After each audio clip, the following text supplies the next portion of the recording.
So far we've seen ancient Greek, Chinese, a little bit of Egyptian, Indian, and even Iranian philosophy, but we haven't had a look at the other side of the Atlantic yet.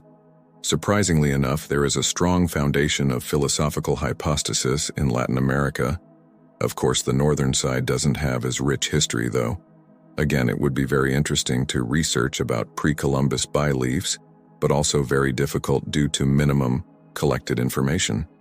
So basically, Latin American philosophy is divided into two main categories: Aztec and Mayan philosophy. First, looking at Mayanism as a whole, we'll see that it has no central doctrine. However, a basic premise is that the ancient Maya understood aspects of the human experience and human consciousness that remain poorly understood in modern Western culture. This includes insights into cosmology and eschatology, as well as lost knowledge of advanced technology and ecology that, when known, can be used to improve the human condition and create a future utopia. However, as a New Age belief system, Mayanism scorns academic scholarship, giving preference to knowledge gained through revelation and prophecy, and to traditional knowledge. The beliefs of Mayanism tend to be characterized by a combination of esotericism and syncretism, rather than being the result of either formal controlled field research or detailed scholarly research that has been based on a broad range of primary sources. All philosophical traditions have their own distinctive preoccupations. And if there is one central preoccupation in Maya philosophy, this preoccupation is time. Within Maya philosophy, time is central to any understanding of the world and to ourselves. For the Maya philosophers, time is not just the element we swim in. It is not just something to which we are subject. Instead, the Maya maintain that human activity actively fashions time. And in fashioning time, we help to fashion existence as a whole. According to the Maya understanding of time, creation is not a one-time thing. Instead, it is an ongoing process in which we participate by giving shape to time. This is illustrated beautifully by the Popol Vuh, probably the most famous of all Maya texts. The Popol Vuh is a mythological and philosophical text of the Quiche people, first written down in the middle of the 16th century. At the beginning of the book, the gods are struggling to create human beings. They make several attempts. First, they create animals and birds, but these creatures are incapable of speech.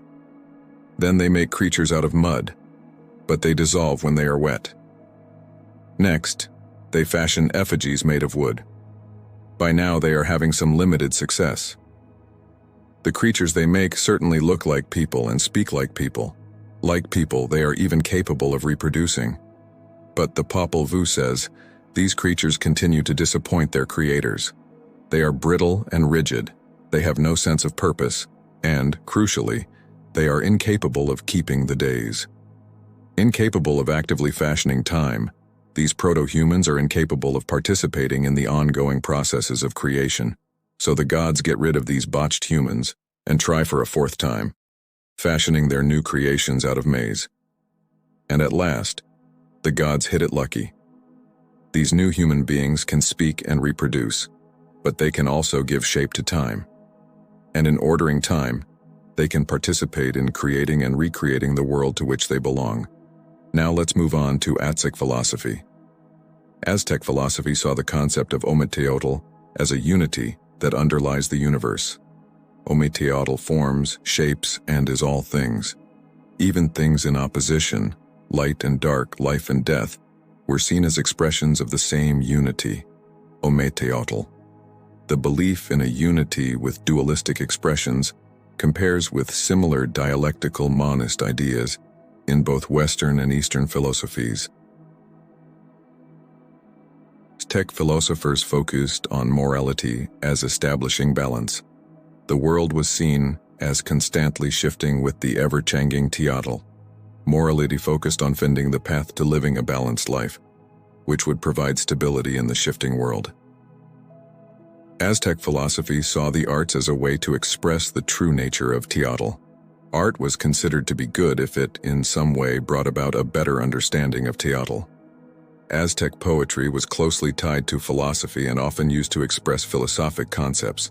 James Maffei has explained that the Aztec concept of time, like that of the Mayas, was not one of uniform forward flow, whose passage could be accurately measured by a clock or some similar device. Specific events were regarded as separate, unique entities, only minimally related to those which had occurred immediately before them, or to those which followed straight afterwards. Of paramount importance were the positions which they happened to occupy in the 260-day and 360+5-day calendar counts. Also significant were the 584-day Venusian cycle, and indeed the age growth cycles of the people involved, which extended from birth through to old age. This wraps up our small journey to Latin American philosophy. Thanks for watching.